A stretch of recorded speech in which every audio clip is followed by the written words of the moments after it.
अरशद मीर, अशफाक अहमद।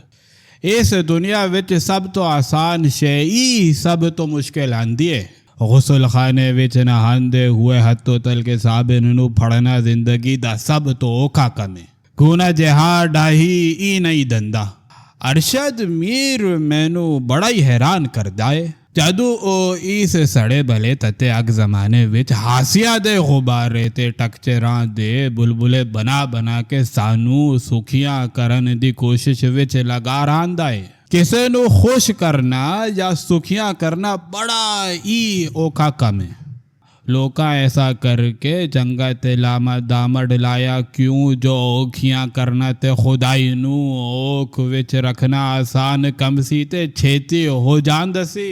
जदू मैं इना मजमूना नू पढ़िया तो हसन दे नाल नाल असल वटे भी बड़े खादे।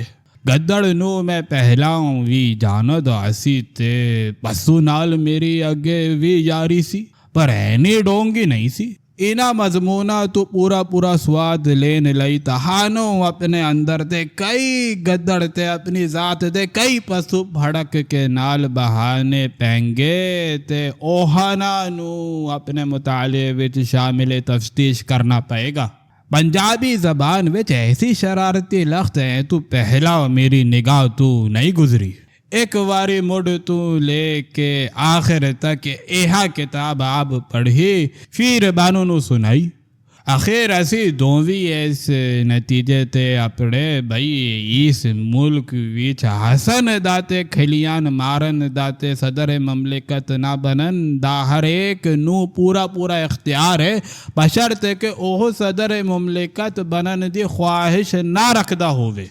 अरशद मीर आईना मजमून दी राह बड़े बड़े औखे दिलां विच बड़ी आसानी नाल उतर जाएगा ते कई अनजान लोग इस जानकारी ते मित्रता दी डोर विच नेड़े नेड़े हो के परोए जाणगे।